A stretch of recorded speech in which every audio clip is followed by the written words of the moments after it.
Laga pertaruhan Timnas Indonesia berhadapan dengan Filipina. Marcel dipastikan maju Pilkada Tangsel. Prabowo temui Raja Jordania membahas kemanusiaan di Gaza. Penyitaan handphone Sekjen PDIP Hasto oleh KPK adalah hal biasa.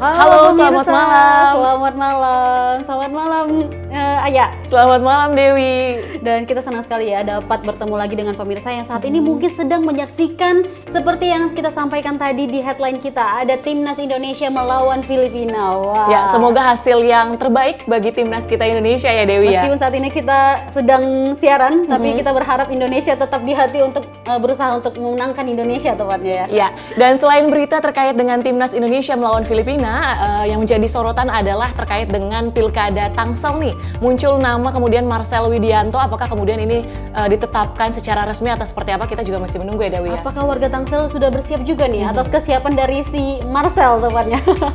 Dan ada juga informasi bahwa Presiden terpilih kita Prabowo Subianto ini menemui Raja Jordania membahas kemanusiaan di Gaza. Ya, lagi-lagi isu terkait Gaza ini menjadi perhatian bagi pemerintahan Indonesia dengan harapannya menghadiri konferensi tingkat tinggi di Yordania. Ini tentunya call for action ataupun seruan ya bagi negara-negara untuk bekerja sama mengatasi permasalahan ataupun isu kemanusiaan di Gaza. Benar sekali ya. Dan kalau kita pikirkan tadi bukan hanya 4 dari isu yang penting, tapi masih ada peristiwa yang lainnya akan kami sampaikan bersama saya Dewi Mandi dan saya Tiara Dianti. Inilah Menyapa Malam Simpo TV.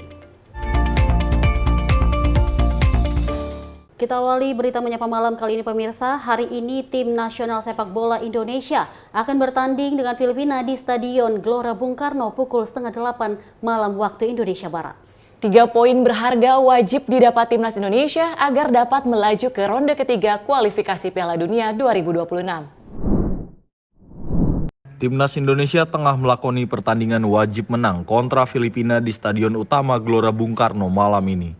Pertandingan malam ini merupakan pertandingan terakhir Timnas di grup F zona 2 kualifikasi Piala Dunia 2026. Pemain naturalisasi Indonesia Jai Itzes mengungkapkan persiapan Timnas dalam melawan tim asal Asia Tenggara tersebut sudah sangat siap dan fit. Tidak hadirnya Kapten Timnas Jordi Amat akibat kartu merah tidak mempengaruhi tim karena penggantinya pasti yang terbaik disiapkan oleh Coach Sintayong.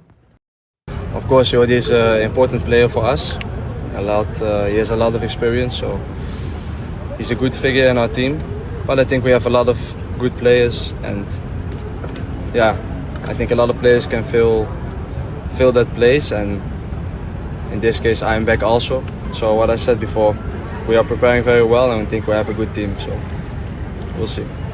Melihat hasilnya nanti, jika Timnas Indonesia menang kontra Filipina, dipastikan lolos ke putaran 3 kualifikasi Piala Dunia. Namun jika kalah, Indonesia berharap Vietnam kalah kontra dengan Irak. Dari Jakarta, tim redaksi Simpo TV melaporkan.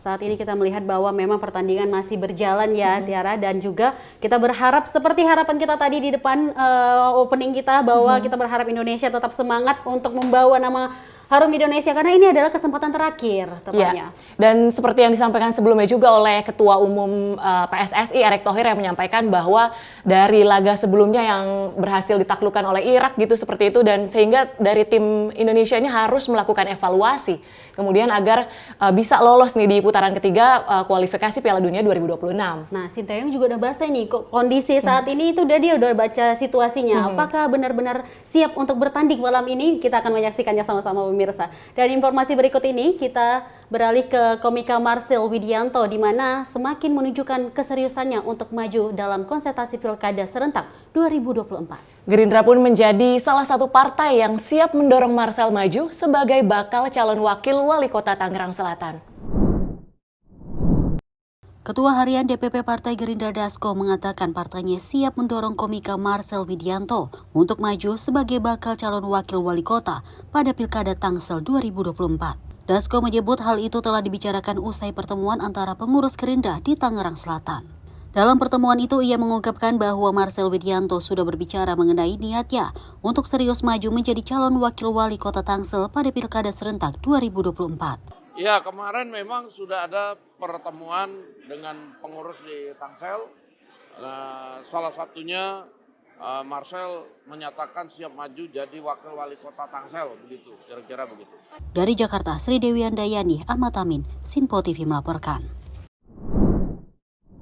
Ini masih terkait dengan komika Marcel, di mana komika Marcel Widianto melalui akun media sosial Instagramnya mengutarakan akan maju sebagai pimpinan di Tangsel bersama Partai Gerindra. Marcel pun menyuarakan keinginannya dengan memasang baliho dengan isi Marcel untuk Tangsel dengan mencatut logo Partai Gerindra. Selebritas sekaligus komika asal Jakarta Marcel Widianto mengungkap akan ikut bertarung di Pilkada Tangerang Selatan 2024 mendatang. Hal itu diungkap lewat media sosialnya dan baliho yang terpasang di area Tangsel. Hingga saat ini belum ada respon selanjutnya dari Marcel mengenai keinginannya tersebut untuk meramaikan bursa Pilkada di Tangsel November mendatang. Namun keputusan akhir Marcel Widianto di Pilkada Tangsel akan ditentukan oleh DPP Partai Gerindra. Tim Sinpo TV melaporkan. Wah, Marcel kali ini siap sekali ya. Kalau kita lihat bahwa dia di panggung itu dengan komikanya yang lucu, ini sekarang dia benar-benar duduk atau menempatkan dirinya untuk memimpin memimpin daerah Tangsel tepatnya. Gimana nih masyarakat daerah Tangsel? Apakah setuju dengan usulan dari Gerindra saat ini ya? Ya, jadi memang meskipun backgroundnya seperti yang kita tahu bahwa dia adalah seorang komika, Benar. namun pasti akan ada pertimbangan khusus juga ya. Mengapa kemudian nantinya jika memang resmi diusung oleh Partai Gerindra, pasti ada pertimbangan khususnya nih Dewi nih. Iya, kalau kita melihat bahwa memang ada sih di luar negeri, kayak Jansky ini kan memang sebelumnya dari komika juga. Nah, apakah itu menjadi contoh nih dari Marcel sendiri untuk semangat memimpin kota Tangerang? Ya, apalagi dari sisi Marcel juga sudah serius dengan menunjukkan tadi baliho Marcel Iya, untuk Tangsel. Jadi dari keseriusan dari niatnya ini sepertinya sudah 100%. Nah, ini masih dari sisi pilkada untuk di Tangsel nih. Kalau ini dari sisi pengamat ya, dari Direktur Eksekutif Trias Politika Agung Baskoro yang menilai bahwa keinginan Marcel Widianto untuk maju di Pilkada Tangerang adalah hal yang wajar karena memiliki tingkat popularitas yang tinggi. Dan dirinya berharap Marcel tidak hanya memiliki modal popularitas, tapi juga harus mempersiapkan diri dari berbagai hal. Terkait Marcel yang maju dalam Pilkada Tangerang, ini hal yang wajar ya, karena memang ia dikenal sebagai artis atau public figure yang memiliki modal popularitas yang mumpuni. Ya, tapi perlu diingat bahwa pilkada bukan hanya soal popularitas semata, tapi ada halnya terkait akseptabilitas, ya, tingkat penerimaan partai maupun publik terhadap Marcel, dan terakhir soal elektabilitas, tingkat keterpilihan Marcel di hadapan pemilih, ya. Nah, dua hal itu yang perlu dipertimbangkan oleh partai pengusungnya, apakah Marcel cukup optimal ya merengkuh akseptabilitas dan elektabilitas seperti itu. Dan kita belum membahas bagaimana modal logistiknya atau isi tas ya, karena ini saling terkait dan penting untuk dimiliki oleh semua kandidat, apalagi dalam konteks artis, persepsi elit maupun publik yang mengemuka bahwa yang bersangkutan punya modal ya, bukan hanya popularitas tapi modal dalam arti yang sesungguhnya yang cukup baik dibanding orang yang bukan artis, sehingga ketika dia bertarung dalam kontestasi pilkada maka dianggap sudah siap tempur untuk menang maupun bertarung seperti itu. Jadi saya kira ini penting diingat, tapi juga perlu kita apresiasi, karena biar bagaimanapun publik atau pemilih juga butuh alternatif nama-nama atau menu prasmanan di politik agar bisa memilih yang terbaik. Terima kasih. Nah, itu dia, kalau kita tetap berharap ya yang terbaik, semoga Marcel benar-benar memimpin ataupun mempersiapkan dirinya dalam suatu kepemimpinan. Ya, betul. Jadi tidak hanya mengandalkan popularitas tadi, melainkan berbagai hal, berbagai langkah perlu disiapkan gitu ya untuk maju dalam Pilkada Tangsel. Nah, ini masih terkait dengan Pilkada, sejumlah partai tengah mempertimbangkan nama Ridwan Kamil untuk maju di Pilkada Jakarta. Dan Gerindra salah satu partai yang tengah menggodok sejumlah nama, salah satunya Ridwan Kamil. Partai Gerindra kini sedang menggodok beberapa nama untuk diusung pada Pilkada Jakarta 2024 mendatang, salah satunya yakni nama Ridwan Kamil. Ketua Harian DPP Partai Gerindra Dasko mengatakan, partainya sementara ini masih memantau survei yang sedang berjalan sambil menentukan sikap untuk di Pilgub Jakarta. Menurutnya, saat ini bursa calon gubernur di Pilgub Jakarta masih dalam situasi dinamis, sehingga segala kemungkinan masih bisa terjadi. Yang pertama soal DKI. Pada saat ini memang Partai Gerindra dan beberapa partai koalisi sedang menggodok beberapa nama termasuk Pak Ridwan Kamil. Nah ini sementara kita lagi melihat survei yang sedang berjalan, nah tentunya sampai dengan pendaftaran ini masih fluktuatif dan dinamis. Perkembangan-perkembangan tentunya akan disampaikan kepada teman-teman media. Dari Jakarta, Sri Dewi Ahmad Amin, Sinpo TV melaporkan. Partai Golkar hingga saat ini masih konsisten mengusung Ridwan Kamil untuk maju dalam Pilkada Jawa Barat 2024. Dan tak hanya itu, Ridwan Kamil bahkan juga mendapatkan surat tugas dari partainya untuk maju di Pilkada DKI Jakarta. Ketua DPP Partai Golkar Aceh Hasan Sajili mengungkapkan partainya hingga kini belum melirik sosok lain selain Ridwan Kamil untuk diusung maju dalam Pilkada Jawa Barat 2024. Bahkan, sejauh ini Golkar telah menugaskan Ridwan Kamil untuk maju di 2 provinsi sekaligus, yakni di Pilkada Jawa Barat dan DKI Jakarta. Meski demikian, Aceh menjelaskan apakah nantinya Ridwan Kamil bakal maju di Pilkada Jawa Barat atau Jakarta. Hal tersebut akan ditentukan di tingkat DPP dan Ketua Umum Partai Golkar. Ya, terus terang saja, ya kita kecenderungannya akan ke Pak RK ya. Walaupun tentu nanti keputusan akhirnya tergantung dari keputusan Ketua Umum.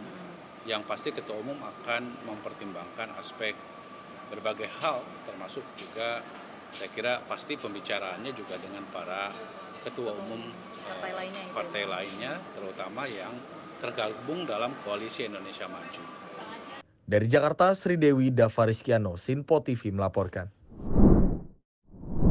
Kalau kita lihat Tiara bahwa memang Pak Ridwan Kamil ini menjadi dibilangnya antusias partai-partai untuk mengusung namanya Pak Ridwan Kamil sendiri nih. Ya, apalagi kalau dari Golkar tadi diusungnya dapat 2 surat tugas. Benar. Untuk kemudian di Jawa Barat atau di DKI Jakarta. Namun kalau dari Partai Gerindra sepertinya lebih condong untuk mengisi kursi DKI 1. Jadi memang masih kita tunggu keputusan resmi dari kedua partai dan tentunya pasti kedua partai ini terus menjalin komunikasi dan koordinasi.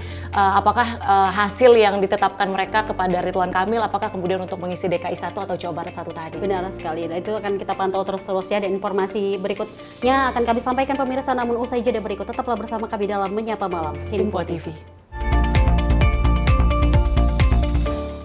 Makin mudah baca berita di aplikasi Sinpo ID. Pilih rubrik berita yang kamu suka seperti berita hukum, politik, peristiwa, budaya, olahraga, gaya hidup, dan berita dari kancah dunia. Selain itu, supaya nggak ketinggalan info update, kamu juga bisa cek laman utama berita terkini dan menyalakan notifikasi. Download aplikasi Sinpo ID sekarang juga.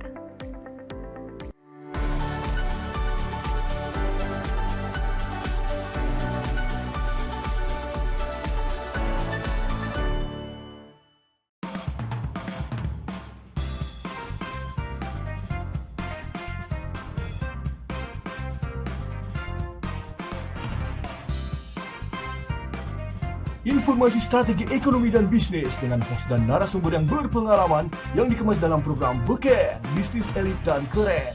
Setiap Sabtu dan Minggu pukul 16.00 hanya di Sinpo TV. Bersama saya, Roni Francis. Dan saya, Doni De Keizer. Saksikan program Beken, Bisnis Elit dan Keren Hanya di Sinpo TV. Cara mudah dapatkan informasi dengan satu aplikasi. Download app Sinpo ID.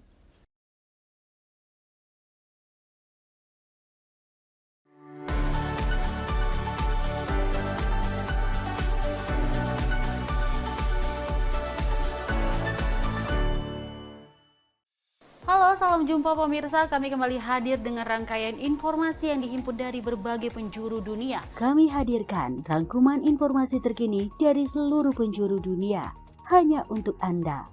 Informasi paling penting dan sajian berita menarik kami sajikan hanya di Sinpo Dunia. Bersama saya Dewi Manik, inilah Sinpo Dunia selengkapnya untuk Anda. Jangan lewatkan Sinpo Dunia setiap Senin hingga Jumat di Sinpo TV.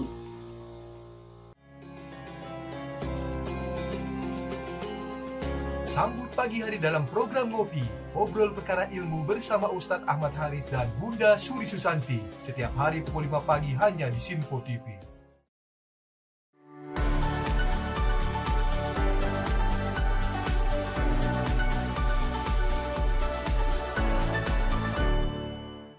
Sejumlah peristiwa penting dan bersejarah kami sampaikan secara langsung dari tempat kejadian secara real time dalam program Breaking News Sinpo TV. Saksikan terus Breaking News Sinpo TV. Halo, salam jumpa pemirsa. Senang sekali kita kembali hadir menjumpai Anda dalam Menyapa Malam ini. Rangkuman informasi berkualitas siap temani Anda di malam hari. Sajian berita teraktual yang menjadi pembicaraan kami hadirkan ke layar kaca. Laporan dari berbagai peristiwa kami sajikan ke ruang informasi Anda. Kami hadirkan topik yang jadi sorotan dengan nuansa kekinian. Bangga sekali yang melihat sepak bola Indonesia akhirnya seperti itu. Selain main di Qatar, Presiden juga ikut nih ya, para menteri. Tapi bukan di Qatar. Ya, di Gorontalo. Ini di Gorontalo pada saat meninjau panen raya seperti itu, panen raya jagung di Provinsi Gorontalo. Dan kita berharap kok peristiwa-peristiwa seperti ini jauh-jauh lah ya, benar kan Andi ya. Karena mengerikan curanmor, terus kayak kejadian seperti tadi yang nggak kita duga, nggak kita sangka, yang kita jauh-jauhkan nih bisa saja menimpa gitu. Dan kita tetap harus berhati-hati pemirsa. Saya Andi Rezaldi, saya Chef Hakung. Terima kasih sudah menonton. Selamat malam dan sampai jumpa. Saksikan selalu Menyapa Malam setiap Senin sampai Jumat pukul 20.00 waktu Indonesia bagian Barat hanya di Sinpo TV.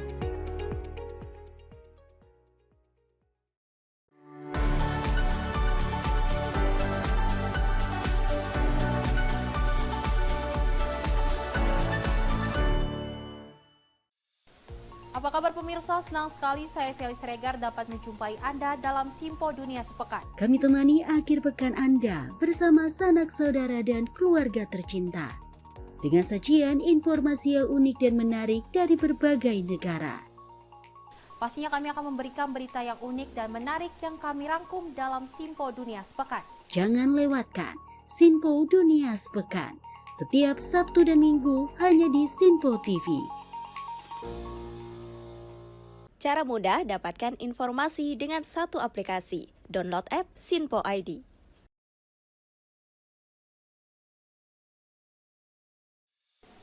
Salam jumpa pemirsa, Anda menyaksikan Sinpo Sepekan bersama saya Syem Hakung. Beragam informasi selama sepekan kami sajikan untuk Anda. Rangkuman berita yang menjadi sorotan media massa siap menemani akhir pekan Anda bersama keluarga tercinta. Bersama saya Syem Hakung, kita jelang informasi selengkapnya untuk Anda. Kami hadirkan Sinpo Sepekan setiap minggu pukul 6 pagi hanya di Sinpo TV. Sinpo TV kembali hadir pemirsa dengan berbagai informasi yang terjadi di parlemen selama satu pekan terakhir dalam program Warta Parlemen bersama saya, Andi Rezaldi. Dari ruang komisi hingga ruang sidang paripurna, sejumlah keputusan penting kerap kali diputuskan oleh para wakil rakyat di gedung Dewan. Agar tidak terlewatkan sejumlah peristiwa penting dan bersejarah dari gedung parlemen kami sajikan kepada pemirsa Sinpo TV dalam Warta Parlemen. Hadir setiap Sabtu pukul 9 pagi waktu Indonesia Barat hanya di Sinpo TV. Cara mudah dapatkan informasi dengan satu aplikasi. Download app Sinpo ID.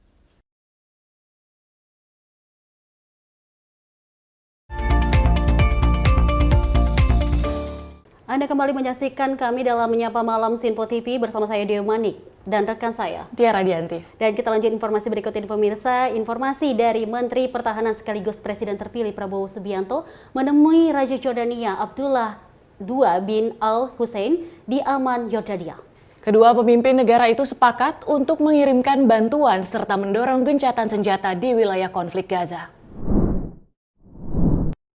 Menteri Pertahanan sekaligus Presiden terpilih Prabowo Subianto melakukan pertemuan dengan Raja Jordania Abdullah II bin Al-Hussein di Amman, Jordania pada Senin 10 Juni 2024. Pertemuan kedua tokoh ini dilaksanakan dalam rangkaian kegiatan Prabowo mewakili Presiden Joko Widodo dalam acara konferensi tingkat tinggi Call for Action Urgent Humanitarian Response for Gaza.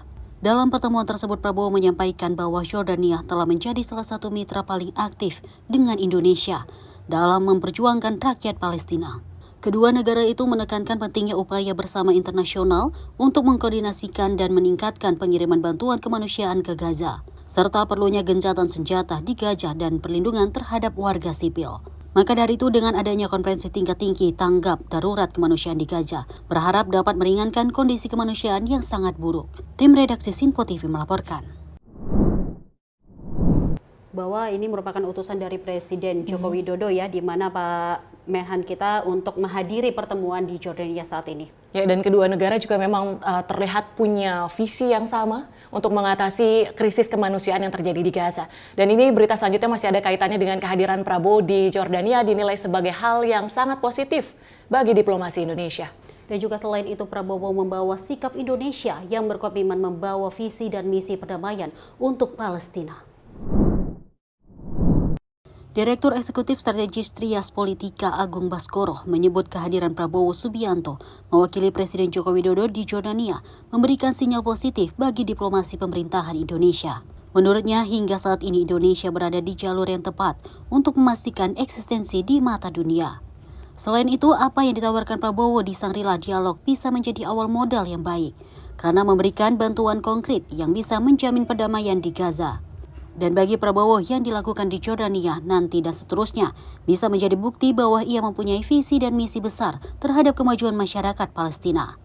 Kehadiran Prabowo Subianto mewakili Presiden Jokowi di Jordania dalam konferensi kemanusiaan untuk Gaza memberikan sinyal positif bagi diplomasi pemerintah Indonesia hingga saat ini bahwa kita berada di jalur yang tepat untuk memastikan eksistensi dan esensi Indonesia semakin kokoh di mata dunia. Di luar itu, apa yang ditawarkan Prabowo Subianto di Shangri-La Dialog bisa menjadi modal awal yang baik ya, karena memberikan bantuan konkret yang bisa menjamin perdamaian total di Gaza. Karena ada pasukan perdamaian, ada perawatan dengan hadirnya rumah sakit terapung, ya, bahkan anak-anak Gaza yang terluka ataupun sakit bisa dirawat di Indonesia, ya, dan otomatis ada bantuan logistik yang akan mendampinginya, sehingga itu menjadi sebuah arahan baik, ya, bagi pemerintah kita dan membuat itu selangkah lebih maju dibanding negara-negara lain yang sementara ini fokus dengan meneriakkan kecaman dan protes ya secara konsisten. Nah, yang kedua, di tingkat domestik ya, ini mengirimkan pesan baik dan positif kepada masyarakat kita bahwa soal Palestina ini bukan persoalan pelengkap saja ya. Ini menjadi persoalan yang menjadi perhatian utama pemerintah sampai bisa ditepatinya ya janji-janji kemerdekaan kita, sehingga bangsa Palestina bisa menjadi bangsa yang merdeka dan berdaulat seutuhnya. Dan bagi Pak Prabowo, ya, apa yang ia lakukan di Jordan nanti dan seterusnya bisa menjadi bukti bahwa ia memang punya visi besar terhadap kemajuan masyarakat Palestina. Dari Jakarta, tim redaksi Sinpo TV melaporkan. Ya, memang kehadiran dari Prabowo Subianto ini sebagai bentuk partisipasi aktif dari negara kita, negara Indonesia, yang sama-sama kita ingin menyerukan atau sesuai dengan tema yang diangkat dari konferensi tingkat tinggi di Jordania, Call for Action untuk mengatasi krisis kemanusiaan di Gaza.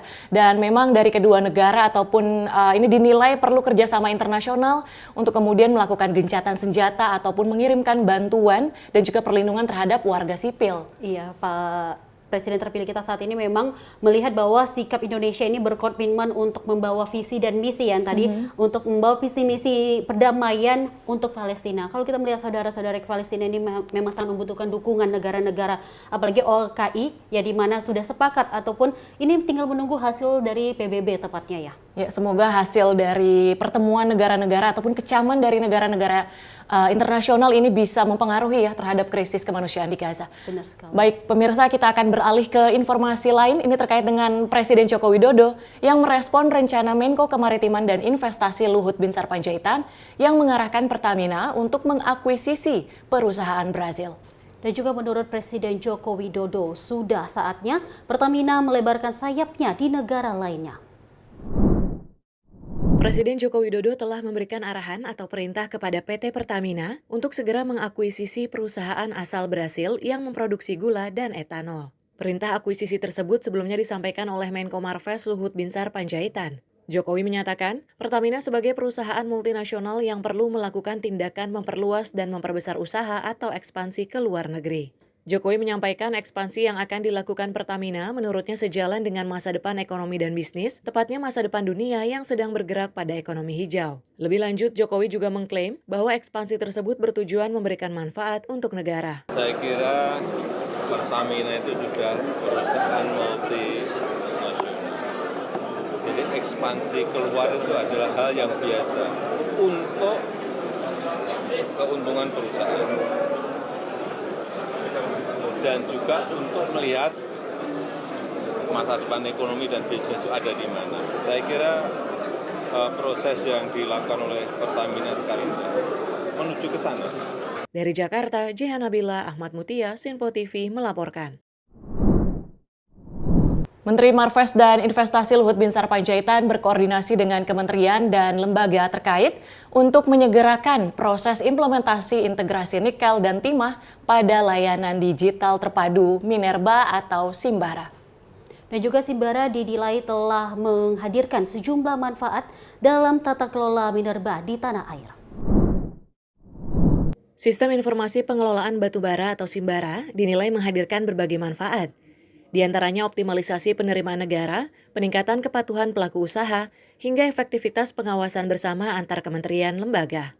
Melihat potensi ini, Menteri Koordinator Bidang Kemaritiman dan Investasi Luhut Binsar Panjaitan mendorong kementerian atau lembaga terkait untuk segera menerapkan integrasi nikel dan timah pada layanan digital terpadu Minerba atau Simbara, serta melaporkan apabila terjadi hambatan.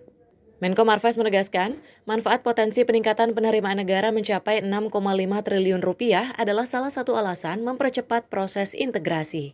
Saya barusan selesai dengan Presiden dan saya sudah laporkan isi rapat ini.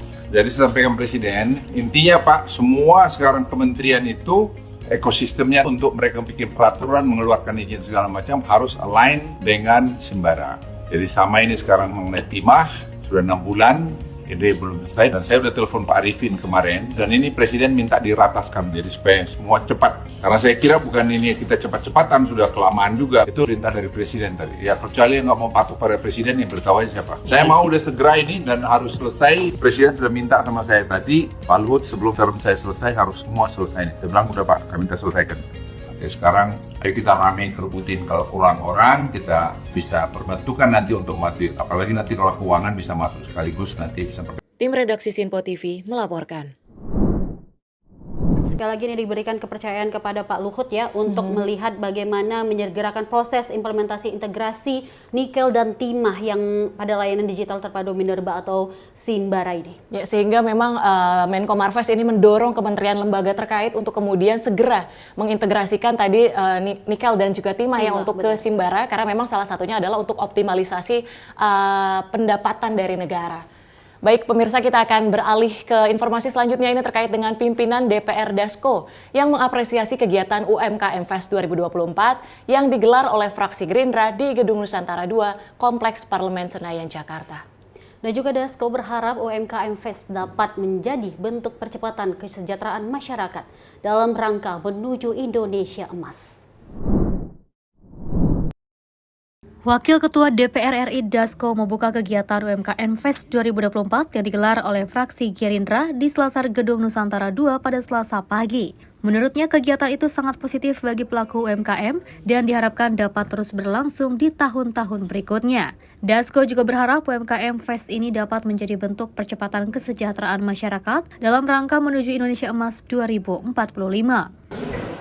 Saya ucapkan apresiasi kepada panitia pelaksana yang sudah bekerja keras di akhir masa periode untuk membuat kegiatan ini, dan insya Allah mudah-mudahan pada periode 2024 dan sampai 2029 kegiatan-kegiatan yang positif ini bisa terus berlangsung dengan catatan DPR masih berkantor di sini. Kalau DPR-nya di IKN, ya kalau mau bikin di sana ya boleh juga sih. Dari Jakarta, Sri Dewi Andayani, Ahmad Amin, Sinpo TV melaporkan. Partai yang satu ini patut untuk diajungi jempol ya, karena memang kalau kita melihat mengapresiasi kegiatan UMKM Fest ini perlu meneliti lagi UMKM kita seperti apa dalam mengembangkan kompleks parlemen yang Senayan saat ini ya. Sehingga patut ya untuk dicontoh oleh fraksi-fraksi lain dalam menyelenggarakan berbagai kegiatan positif, apalagi kalau dari sisi UMKM tentunya dari Partai Gerindra menginginkan agar menjadi tuan rumah di negeri sendiri. Benar sekali. Dan informasi berikutnya akan kami sampaikan pemirsa, namun usai jeda berikut tetaplah bersama kami dalam Menyapa Malam Sinpo TV. Makin mudah baca berita di aplikasi Sinpo ID. Pilih rubrik berita yang kamu suka seperti berita hukum, politik, peristiwa, budaya, olahraga, gaya hidup, dan berita dari kancah dunia. Selain itu, supaya nggak ketinggalan info update, kamu juga bisa cek laman utama berita terkini dan menyalakan notifikasi. Download aplikasi Sinpo ID sekarang juga.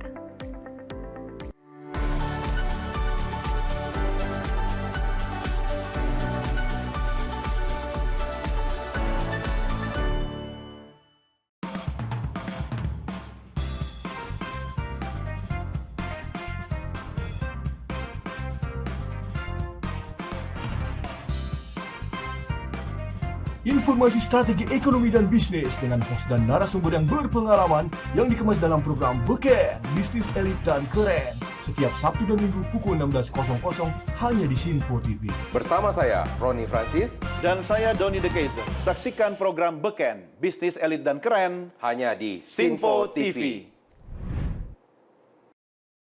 Cara mudah dapatkan informasi dengan satu aplikasi. Download app Sinpo ID.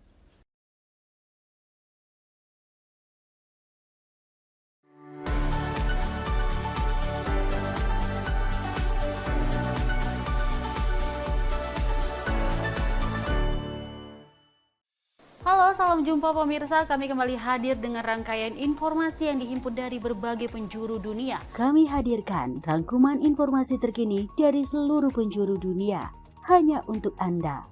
Informasi paling penting dan sajian berita menarik kami sajikan hanya di Sinpo Dunia. Bersama saya Dewi Manik, inilah Sinpo Dunia selengkapnya untuk Anda. Jangan lewatkan Sinpo Dunia setiap Senin hingga Jumat di Sinpo TV.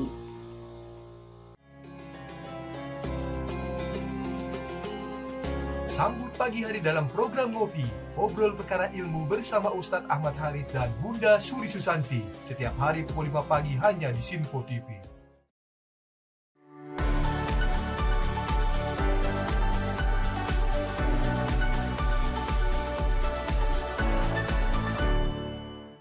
Sejumlah peristiwa penting dan bersejarah kami sampaikan secara langsung dari tempat kejadian secara real time dalam program Breaking News Sinpo TV. Saksikan terus Breaking News Sinpo TV. Halo, salam jumpa pemirsa. Senang sekali kita kembali hadir menjumpai Anda dalam Menyapa Malam ini. Rangkuman informasi berkualitas siap temani Anda di malam hari. Sajian berita teraktual yang menjadi pembicaraan kami hadirkan ke layar kaca. Laporan dari berbagai peristiwa kami sajikan ke ruang informasi Anda. Kami hadirkan topik yang jadi sorotan dengan nuansa kekinian. Bangga sekali yang melihat sepak bola Indonesia akhirnya seperti itu. Selain main di Qatar, Presiden juga ikut nih ya, para menteri. Tapi bukan di Qatar. Ya, di Gorontalo. Ini di Gorontalo pada saat meninjau panen raya seperti itu, panen raya jagung di Provinsi Gorontalo. Dan kita berharap kok peristiwa-peristiwa seperti ini jauh-jauh lah ya, benar kan Andia? Karena mengerikan curanmor, terus kayak kejadian seperti tadi yang nggak kita duga, nggak kita sangka, yang kita jauh-jauhkan nih bisa saja menimpa gitu. Dan kita tetap harus berhati-hati pemirsa. Saya Andi Rezaldi, saya Chef Hakung. Terima kasih sudah menonton. Selamat malam dan sampai jumpa. Saksikan selalu Menyapa Malam setiap Senin sampai Jumat pukul 20.00 waktu Indonesia bagian Barat hanya di Sinpo TV.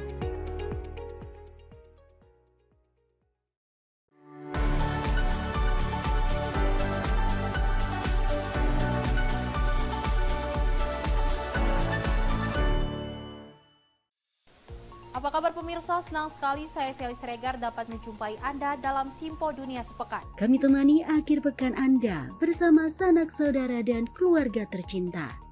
Dengan sajian informasi yang unik dan menarik dari berbagai negara. Pastinya kami akan memberikan berita yang unik dan menarik yang kami rangkum dalam Simpo Dunia Sepekan. Jangan lewatkan Sinpo Dunia Sepekan setiap Sabtu dan Minggu hanya di Sinpo TV. Cara mudah dapatkan informasi dengan satu aplikasi. Download app Sinpo ID.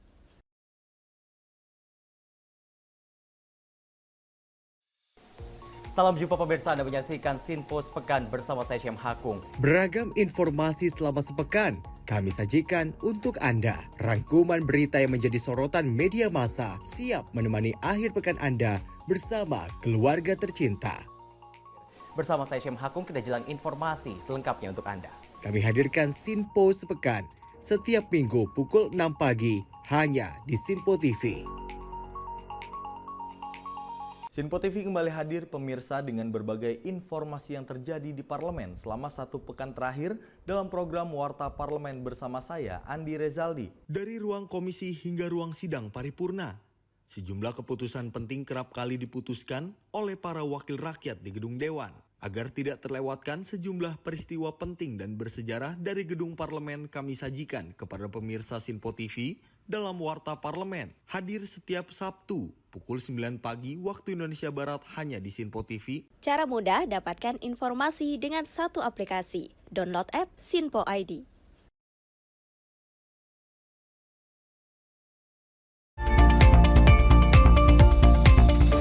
Terima kasih pemirsa, masih di Menyapa Malam Sinpo TV. Informasi kami lanjutkan terkait dengan perkembangan kasus Vina. Sebagai bentuk komitmen Polri dalam menuntaskan kasus pembunuhan Vina dan Eki di Cirebon, Polda Jawa Barat membuka hotline untuk masyarakat yang mempunyai informasi tambahan terkait kasus itu. Dan juga nantinya seluruh informasi dari masyarakat yang diterima akan didalami dan diverifikasi oleh pihak kepolisian sehingga bisa mempertanggungjawabkan secara hukum. Polda Jawa Barat membuka hotline pengaduan kasus pembunuhan Vina dan Eki di Cirebon yang terjadi tahun 2016 dengan nomor 0822 1112 4007. Kabid Humas Polda Jawa Barat Kombes Pol Jules Abraham Abbas mengatakan pihaknya meminta bantuannya dan dukungan masyarakat apabila memiliki informasi tambahan terkait kasus pembunuhan Vina Cirebon agar dapat menginformasikan kepada pihak kepolisian Polda Jawa Barat. Jules menyebut informasi yang diperoleh dari masyarakat akan dianalisa oleh penyidik, sehingga informasi tersebut dapat dipertanggungjawabkan secara hukum. Lebih lanjut, Kabid Humas Polda Jawa Barat menyampaikan Polda Jabar telah membentuk tim asistensi yang terdiri dari Iswaspada, Propam Polri, hingga Ditreskrimum selaku pengawas penyidik untuk mengusut tuntas kasus pembunuhan Vina Cirebon.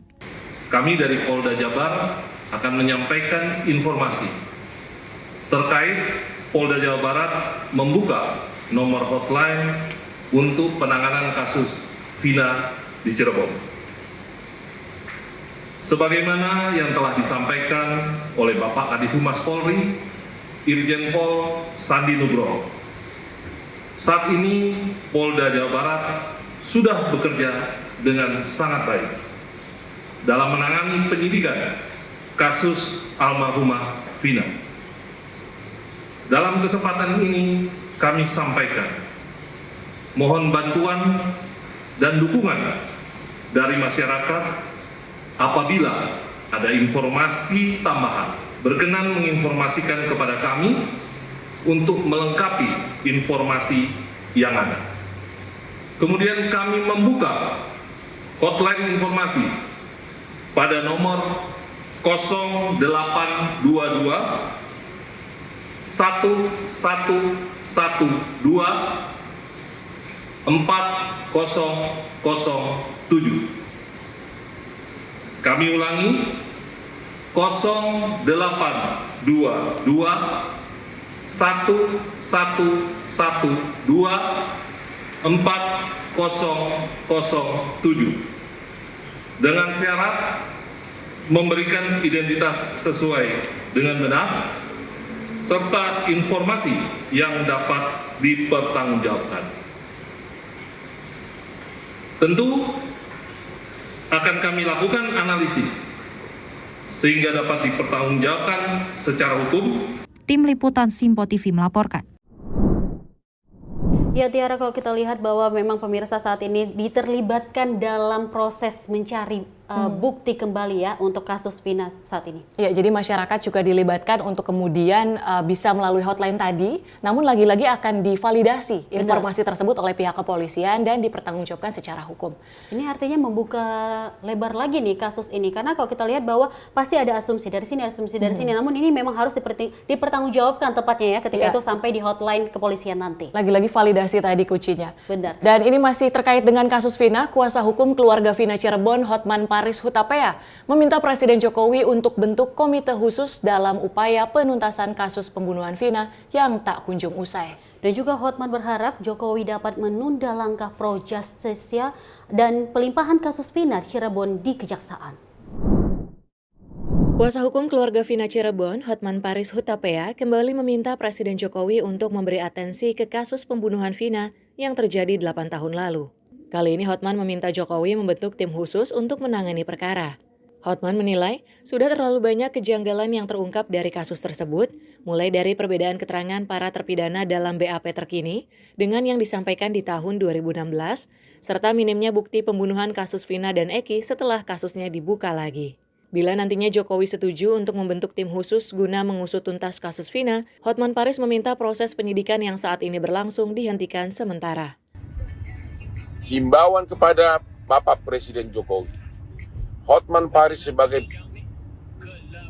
kuasa hukum dari keluarga Vina, Hotman 911, menghimbau kepada Bapak Presiden Jokowi untuk membentuk komite menyelidiki kasus ini.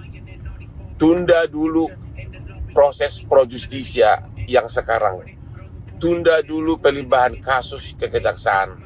Karena jauh lebih dalam sudah dilakukan tahun 2016, ternyata hasilnya sekarang bertolak belakang satu sama lain.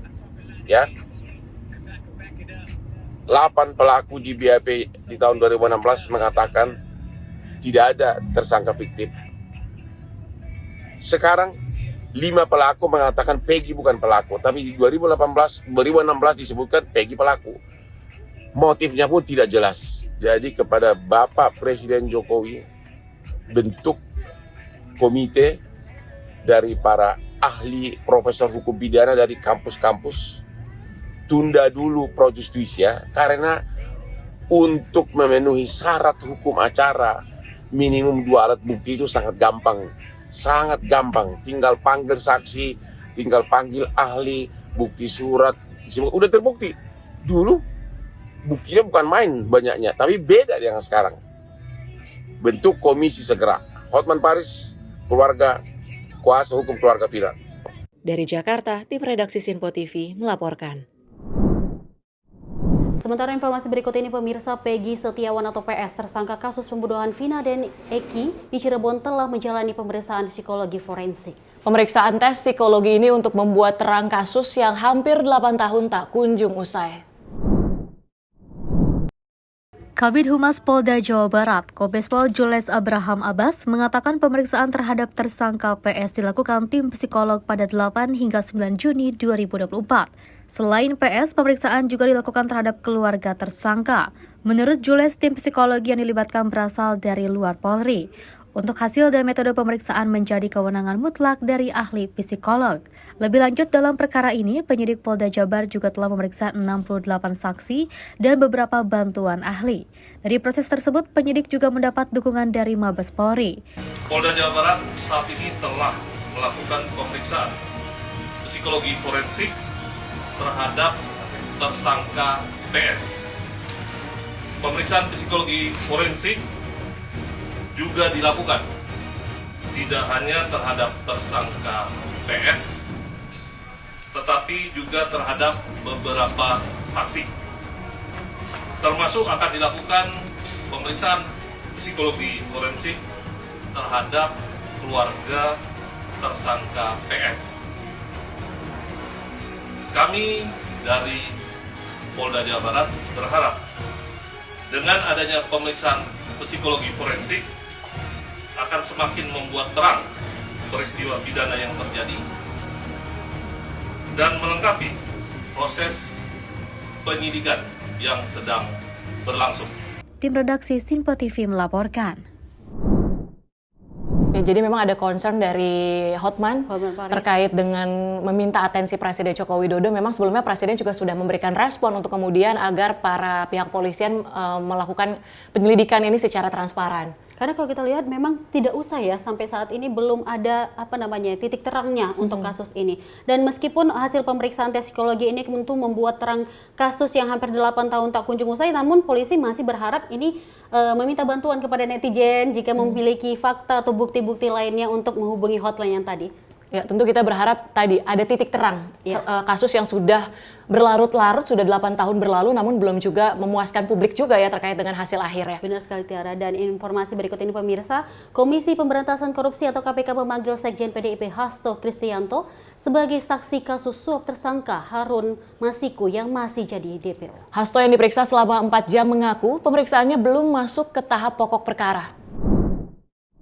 Sekjen PDI Perjuangan Hasto Kristianto memenuhi panggilan tim penyidik KPK sebagai saksi dalam kasus suap pergantian antar waktu atau PAW dengan tersangka Harun Masiku pada Senin 10 Juni 2024. Hasto yang mengenakan kemeja batik berwarna merah dan membawa sejumlah dokumen tiba di gedung KPK pukul 09.39 waktu Indonesia Barat, ditemani sejumlah pengacaranya termasuk Roni Talapesi. Pemeriksaan hari ini bukan kali pertama Hasto diperiksa penyidik KPK terkait perkara yang melibatkan Harun Masiku.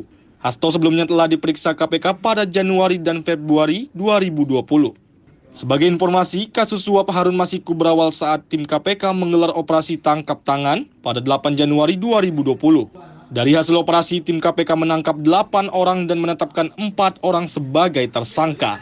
Dari Jakarta, tim redaksi Sinpo TV melaporkan. Dan masih berlanjut, ini informasi berikut ini, ex-penyidik KPK Yudi Purnomo menyebut penyitaan handphone milik Sekjen PDIP Perjuangan Hasto Kristianto usai menjalani pemeriksaan terkait perkara Harun Masiku adalah hal yang wajar. Menurutnya penyitaan itu sudah sesuai dengan prosedur yang dilakukan oleh penyidik KPK. Menanggapi soal penyitaan ponsel pribadi milik Sekjen PDI Perjuangan Hasto Kristianto, mantan penyidik KPK Yudi Purnomo menyebutkan, penyitaan handphone adalah hal yang biasa dilakukan oleh penyidik. Yudi menjelaskan, prosedur penyitaan dipastikan sudah dilakukan sesuai dengan hukum acara yang berlaku, diantaranya memberikan berita acara penyitaan dan tanda terima bukti. Yudi juga meyakini penyidik KPK memiliki alasan kuat dan tidak sembarangan dalam menyita ponsel Hasto. Penyitaan alat komunikasi ataupun handphone terkait dengan pemeriksaan Hasto yang dilakukan oleh KPK, menurut saya merupakan hal yang biasa. Dan tentu penyidik ya ketika melakukan penyitaan sudah menganalisis ya kepentingan apa mereka melakukan penyitaan. Tentu ada informasi ya yang ingin didapatkan oleh penyidik terkait dengan handphone tersebut untuk kemudian dijadikan barang bukti. Secara kewenangan tidak masalah penyidik melakukan penyitaan dari siapapun. Yang penting ada kaitannya dengan perkara. Itulah sebabnya maka saya duga bisa jadi itu ada kaitannya dengan perkara pokoknya, yaitu terkait dengan suap komisioner KPU yang lalu, ya, atau bisa jadi ada hubungannya, ya, dengan pelarian Harun Masiku. Dari Jakarta, Tim Liputan Sinpo TV melaporkan. Kalau kita lihat memang kasus ini sesuai dengan pelaksanaan hukum ya. Jika memang harus diwajibkan untuk ditangkap handphone ataupun fasilitas yang lainnya itu memang wajib untuk dilakukan. Dan memang tadi untuk penyitaan juga dinilai sebagai hal yang wajar sesuai dengan hukum acara yang berlaku. Dan tentunya publik juga semakin ingin tahu terkait dengan perkara yang melibatkan Harun Masiku ini karena memang Hasto ini ternyata sudah diperiksa juga sebelumnya pada tahun 2020. Dan ini masih terkait dengan pemeriksaan Sekjen PDI Perjuangan. Untuk merespon pemanggilan Sekjen PDI Perjuangan Hasto Kristianto, Direktur Eksekutif Trias Politika Strategis Agung Baskoro mengatakan bahwa proses hukum harus tetap berjalan. Dan juga hal ini mengingatkan kasus Harun Masiku yang saat ini masih menjadi teka-teki publik. Menyikapi pemanggilan Sekretaris Jenderal Partai Demokrat Indonesia Perjuangan Hasto Kristianto oleh KPK, Direktur Eksekutif Trias Politika Strategis Agung Baskoro menyoroti pentingnya masyarakat luas agar tidak mengaitkan hubungan Hasto dengan Harun Masiku tanpa adanya tendensius politik. Agung menegaskan hal ini disebabkan mengingat jabatan Hasto sebagai Sekjen PDIP tidak sejalan dengan buah pemikiran kritisnya dalam merespon dinamika politik kebangsaan yang tajam. Di samping itu, kehadiran Hasto sebagai saksi atas kasus Harun Masiku harus terus dilakukan secara transparan. Hal ini terus didorong melihat respon publik yang hingga kini masih mempertanyakan keberadaan Harun Masiku. Susah untuk tidak mengaitkan pemanggilan Pak Hasto Kristianto oleh KPK setelah sebelumnya oleh polisi tanpa adanya tendensi politik karena jabatan beliau sebagai Sekjen PDIP berkelindan dengan statement-statement kritis beliau selama ini saat merespon kebijakan kemudian dinamika politik kebangsaan yang memang cukup tajam ya.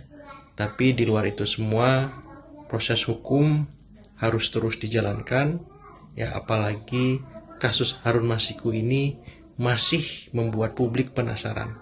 Kenapa sampai hari ini belum bisa tertangkap? Apa sebabnya, siapa aktor-aktor pendukungnya, dan bagaimana caranya sampai pada ujungnya nanti bisa diungkap secara keseluruhan ya, agar wibawa penegak hukum ya, legitimasi pemerintah di bidang hukum bisa dikembalikan lagi marwahnya. Di luar itu semua kita berharap ini menjadi langkah positif ya bagi publik maupun elit untuk sama-sama ya mengawasi ya setiap aktor baik itu pemerintah maupun partai ketika berpolitik di depan panggung publik. Dari Jakarta, tim redaksi Sinpo TV melaporkan. Kita lihat Tiara bahwa memang Harun Masiku ini masih dalam DPO ya. Untuk kita lihat 4 tahun sudah ini belum jelas juga nih kasus dari Harun Masiku saat ini. Ya lagi-lagi itulah yang kemudian membuat publik bertanya-tanya dan tentunya kalau tadi berdasarkan pernyataan dari pengamat bahwa kasus ini yang melibatkan perkara Harun Masiku ini harus dibuat secara transparan. Masih menjadi teka-teki tepatnya. Iya. Dan informasi lainnya pemirsa, tetaplah bersama kami karena kami akan menyampaikan informasi penting lainnya. Tetaplah bersama kami dalam Menyapa Malam Sinpo TV. Makin mudah baca berita di aplikasi Sinpo ID. Pilih rubrik berita yang kamu suka seperti berita hukum, politik, peristiwa, budaya, olahraga, gaya hidup, dan berita dari kancah dunia. Selain itu, supaya nggak ketinggalan info update, kamu juga bisa cek laman utama berita terkini dan menyalakan notifikasi. Download aplikasi Sinpo ID sekarang juga.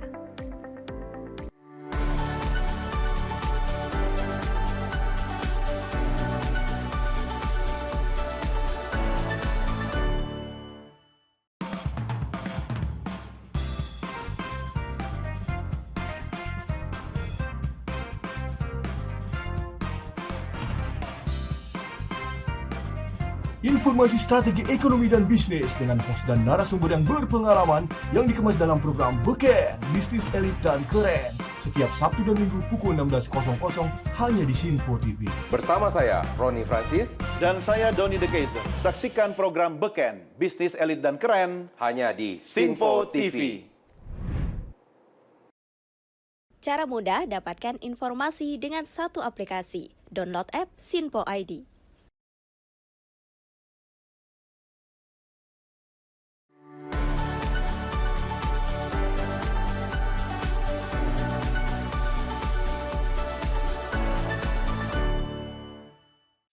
Halo, salam jumpa pemirsa. Kami kembali hadir dengan rangkaian informasi yang dihimpun dari berbagai penjuru dunia. Kami hadirkan rangkuman informasi terkini dari seluruh penjuru dunia hanya untuk Anda.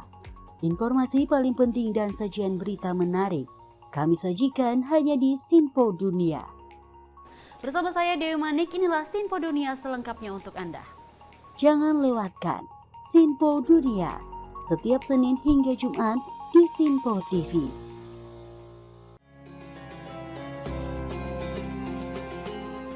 Sambut pagi hari dalam program Ngopi, obrol perkara ilmu bersama Ustadz Ahmad Haris dan Bunda Suri Susanti. Setiap hari pukul 5 pagi hanya di Sinpo TV.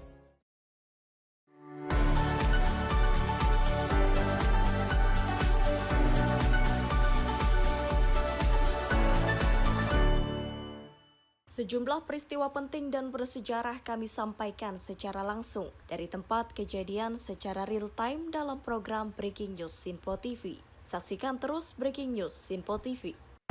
Halo, salam jumpa pemirsa. Senang sekali kita kembali hadir menjumpai Anda dalam Menyapa Malam ini. Rangkuman informasi berkualitas siap temani Anda di malam hari. Sajian berita teraktual yang menjadi pembicaraan kami hadirkan ke layar kaca. Laporan dari berbagai peristiwa kami sajikan ke ruang informasi Anda. Kami hadirkan topik yang jadi sorotan dengan nuansa kekinian. Bangga sekali yang melihat sepak bola Indonesia akhirnya seperti itu. Selain main di Qatar, Presiden juga ikut nih ya, para menteri. Tapi bukan di Qatar. Ya, di Gorontalo. Ini di Gorontalo pada saat meninjau panen raya seperti itu, panen raya jagung di Provinsi Gorontalo. Dan kita berharap kok peristiwa-peristiwa seperti ini jauh-jauh lah ya, benar kanan dia. Karena mengerikan Curanmor, terus kayak kejadian seperti tadi yang nggak kita duga, nggak kita sangka, yang kita jauh-jauhkan nih bisa saja menimpa gitu. Dan kita tetap harus berhati-hati pemirsa. Saya Andi Rezaldi, saya Chef Hakung. Terima kasih sudah menonton. Selamat malam dan sampai jumpa. Saksikan selalu Menyapa Malam setiap Senin sampai Jumat pukul 20.00 waktu Indonesia bagian Barat hanya di Sinpo TV.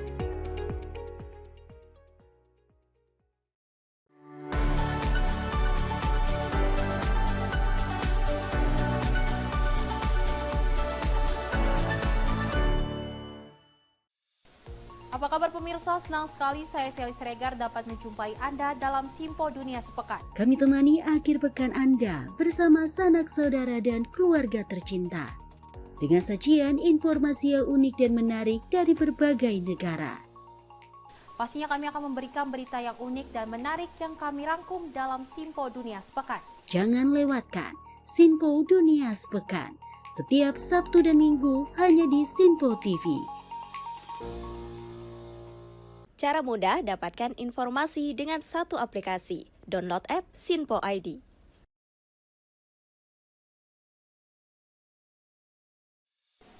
Salam jumpa pemirsa, Anda menyaksikan Sinpo Sepekan bersama saya Syam Hakung. Beragam informasi selama sepekan kami sajikan untuk Anda. Rangkuman berita yang menjadi sorotan media massa siap menemani akhir pekan Anda bersama keluarga tercinta. Bersama saya Syam Hakung, kita jelang informasi selengkapnya untuk Anda. Kami hadirkan Sinpo Sepekan setiap minggu pukul 6 pagi hanya di Sinpo TV.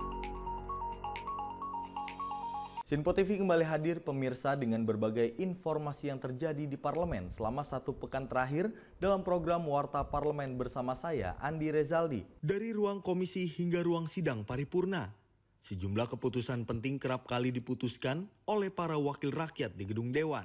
Agar tidak terlewatkan sejumlah peristiwa penting dan bersejarah dari gedung parlemen, kami sajikan kepada pemirsa Sinpo TV dalam Warta Parlemen. Hadir setiap Sabtu pukul 9 pagi waktu Indonesia Barat hanya di Sinpo TV. Cara mudah dapatkan informasi dengan satu aplikasi. Download app Sinpo ID.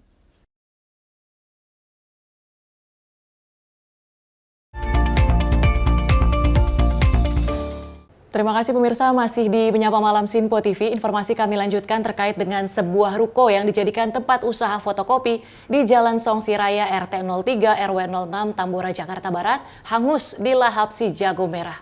Diduga penyebaran kebakaran berawal dari korsleting listrik.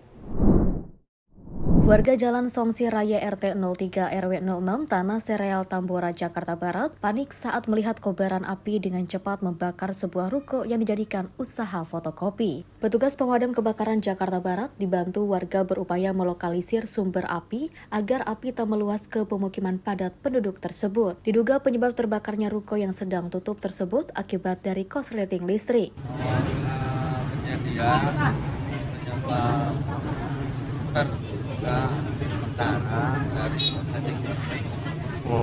Pak, yang kebakar ini apa, Pak? Hah? Berapa banyak bangunan? Ruko. Penyebabnya dari apa, Pak? Ada korban, Pak? Nihil ya.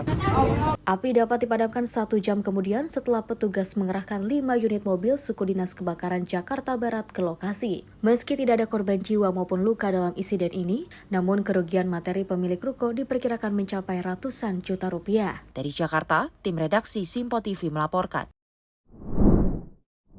Dan berita peristiwa berikut ini pemirsa, modus berpura-pura sebagai pembeli buah seorang pria terduga pelaku pencurian ponsel milik pedagang buah di kawasan Perpedan Kamal Kalideres, Jakarta Barat berhasil dibekuk warga dan pengguna jalan. Pelaku yang berusaha kabur dengan mengendarai sepeda motornya tersebut sebelumnya sempat dikejar korban hingga terjatuh di jalan. Usai menabrak pengendara sepeda motor lain di tengah kepadatan arus kendaraan. Langkah pria terduga pelaku pencurian berinisial AM, warga Tegal, Alur Kalideres ini akhirnya terhenti setelah dirinya yang berusaha kabur dengan sepeda motor terjatuh usai menabrak pengendara sepeda motor lain di tengah kepadatan arus kendaraan di kawasan jalan Perpedan Kamal, Jakarta Barat. Pelaku akhirnya dibekuk warga dan pengguna jalan lain setelah mengetahui aksinya dari pedagang buah yang menjadi korbannya. Sebelumnya korban juga mengejar pelaku dengan mengendarai sepeda motor. Kasus pencurian ini berawal di saat pelaku yang bermodus berpura-pura hendak membeli buah di salah satu lapak penjual buah pinggir jalan, melihat ponsel milik korban sang penjual buah yang tengah diisi daya. Memanfaatkan kelengahan korban yang sedang sibuk melayani pelanggan, pelaku langsung menggasak gawai korban. Mengetahui ponselnya telah dicuri, korban pun langsung mengejar pelaku yang kabur dengan menggunakan sepeda motor sambil berteriak jambret. Di tengah kepadatan arus lalu lintas, pelaku yang panik dikejar korban yang juga menggunakan motor, akhirnya terjatuh setelah sepeda motor yang dikendarainya oleng akibat menabrak pengendara sepeda motor lainnya. Pelaku akhirnya berhasil ditangkap, bahkan pelaku sempat dipukuli warga dan pengguna jalan yang geram atas ulahnya. Kejadiannya di toko buah. Ya. Ya, modusnya kan beli buah, tapi ada HP cas diambil. Ya. Sementara ini modus pihak yang berwenang, pihak dari kepolisian Kecamatan Kalideres. Ini bisa nanti diamankan, jadi amuk massa atau apa kita amankan di pihak yang berwenang dan merapat ke sini. Guna menghindari amuk massa, pelaku berikut sepeda motor serta barang bukti ponsel hasil curiannya diserahkan oleh warga dan anggota TNI ke kantor kepolisian Polsek Kalideres, Jakarta Barat. Kasusnya kini tengah ditangani oleh unit Reskrim Polsek Kalideres. Dari Jakarta, kontributor Sinpo TV melaporkan. Kita beralih ke informasi berikut ini pemirsa, Polda Metro Jaya berhasil menangkap tersangka pengedar narkotika jenis sabu di Depok. Penangkapan itu dilakukan usai warga setempat melapor ke polisi mengenai adanya transaksi narkoba di daerahnya. Bermula dari laporan warga setempat mengenai adanya transaksi narkotika jenis ganja di Kecamatan Tapos, Kota Depok pada 28 Mei lalu, Polda Metro Jaya melalui Subdit 1 Direktorat Reserse Narkoba berhasil menangkap pelaku beserta barang buktinya. Polda Metro Jaya mengungkapkan bahwa pelaku menyimpan ganja seberat 26 kg di 2 TKP berbeda, yakni ketika mengedarkan ke Kecamatan Tapos serta kediamannya di Cipinang, Jakarta Timur. Dires Narkoba Polda Metro Jaya Kombes Pol Hengki mengungkapkan pemberantasan pengedaran narkotika sangat memerlukan peran masyarakat. Menurutnya aduan yang diterima polisi terkait pengedaran narkoba dapat menyelamatkan masyarakat. Tim mendapat informasi dari masyarakat bahwa di Kecamatan Tapos Kota Depok ada peredaran gelap narkoba jenis ganja. Dari adanya informasi tersebut, tim langsung melakukan penyelidikan. Tepatnya pada hari Selasa tanggal 28 Mei 2024 dapat mengamankan 1 orang tersangka yang sudah dihadirkan tadi di awal dengan inisial atas nama AH. Pelaku pun dijerat dengan ancaman minimal 6 tahun penjara dan paling lama 20 tahun masa kurungan. Dari Jakarta, Max Azizul Hakim, Simpo TV melaporkan. Lagi-lagi narkotika ini menjadi sorotan untuk kita ya. Sangat disayangkan sekali kalau misalnya memang ada oknum-oknum ataupun orang-orang yang masih menggunakan obat terlarang ini tepatnya. Ya, dan lagi untuk keterlibatan warga juga memang ternyata dinilai positif ya, tadi memberi informasi kepada pihak kepolisian untuk kemudian mempermudah pergerakan dari pihak kepolisian untuk kemudian melakukan langkah-langkah penangkapan seperti itu. Dan selain itu juga tadi terkait dengan ada korsleting listrik, lagi-lagi sebenarnya ini sudah kerap kali terjadi rasanya ya Dewi. Dan sering sekali ya untuk hal-hal yang gini disepelekan tepatnya. Namun ini menjadi antisipasi untuk masyarakat agar tetap menjaga listrik yang ada di rumah. Lagi-lagi harus menjadi perhatian dari masyarakat agar meminimalisir dampak yang bisa ditimbulkan. Benar sekali. Dan informasi berikut ini pemirsa, jasad Burhanis, bos rental mobil yang menjadi korban pengeroyokan di Pati, Jawa Tengah oleh keluarganya dimakamkan di Karawang, Jawa Barat. Keluarga berharap polisi segera menangkap seluruh pelaku yang terlibat pengeroyokan. Suasana duka masih menyelimuti keluarga almarhum Burhanis, bos rental mobil yang menjadi korban pengeroyokan di Pati, Jawa Tengah. Jasad Burhanis langsung dimakamkan di pemakaman lingkungan pesantren di Kecamatan Majalaya, Kabupaten Karawang, Jawa Barat. Sebelumnya Burhanis dan 3 rekannya pamit pada keluarga dan adik iparnya Haryanto berencana akan mengambil mobil rental miliknya yang tak kunjung dikembalikan di wilayah Pati, Jawa Tengah. Tak lama berselang, Haryanto mendapat kabar dari istri korban bahwa Burhanis meninggal dunia karena dihakimi masa di Pati, Jawa Tengah. Lantas keluarga pun membawa pulang jasad Burhanis yang berada di RSUD setempat untuk dimakamkan. Keluarga berharap polisi segera menangkap para pelaku yang terlibat pengeroyokan. Saya selaku perwakilan dari keluarga betul-betul berharap kepada Kepolisian Republik Indonesia, Bapak Kapolri, Bapak Kapolda Jateng, Bapak Kapolres Pati betul-betul bisa mengusut tuntas atas kejadian yang menimpa kakak kami. Berharap betul-betul semua ditangkap, barang bukti, video, foto jelas sudah ada, dan insya Allah secara penangkapan mudah. Itu kami berharap betul-betul bisa diusut tuntas sehingga mendapatkan efek jerah bagi orang-orang yang tidak bertanggung jawab. Tentunya kami keluarga sangat kehilangan figur seorang ayah, seorang papa yang selama ini ada, yang selama ini memberikan nafkah kepada keluarganya, saat sekarang sudah tidak ada. Pak, kalau dimakamkannya di daerah mana, Pak? Kalau dimakamkannya itu di daerah Karawang Timur, di desa Lemah Mulia, Majalaya, Karawang. Makam keluarga atau apa? Itu makam pondok pesantren. Kebetulan putrinya dulu sempat pesantren di sana. Sebelumnya Burhanis dan 3 rekannya berangkat dari Jakarta untuk mengambil mobil rental miliknya. Setelah mendapatkan titik lokasi mobil, Burhanis lalu mengambil dengan kunci cadangan. Warga yang melihat lalu meneriaki maling sehingga warga langsung menghakimi Burhanis dan 3 rekannya. Burhanis meninggal dunia sementara 3 rekan yang masih menjalani perawatan intensif di rumah sakit setempat. Dari Karawang, kontributor Sinpo TV melaporkan. Sementara saat ini polisi menetapkan 3 tersangka kasus pengeroyokan bos rental mobil di Desa Sumber Rososko, Kabupaten Pati, Jawa Tengah. Kabid Humas Polda Jawa Tengah mengatakan ketiga tersangka memiliki peran berbeda dalam kasus ini.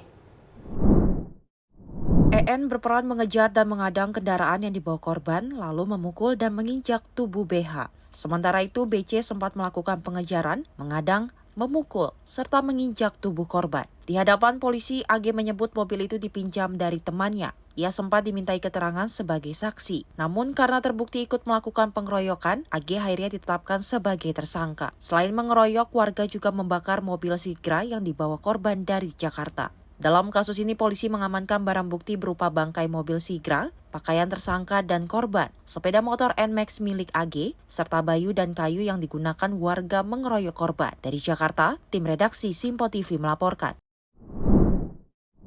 Penanganan perkara ini masih terus berlanjut dan kita masih memantau kenapa sih ini benar-benar terjadi di desa ini ya. Sangat disayangkan sekali jika main hakim sendiri belum tahu bukti dan kebenarannya. Ya, semoga aksi main hakim ini tidak kembali terjadi, tidak kembali terulang di masyarakat Indonesia terutama ya Dewi, karena memang ternyata menimbulkan korban loh. Anggar jago ya tepatnya kalau di daerah sendiri gitu. Jika ada memang belum terlihat siapa yang dipukulin nih, tapi sudah dipukulin sampai babak belur, sampai memakan korban, sangat disayangkan sekali. Semoga dalam kasus ini menjadi pelajaran juga di kota-kota atau desa-desa lainnya agar tidak main hakim sendiri jika ada satu persoalan ya, tepatnya Tiara dan juga pemirsa.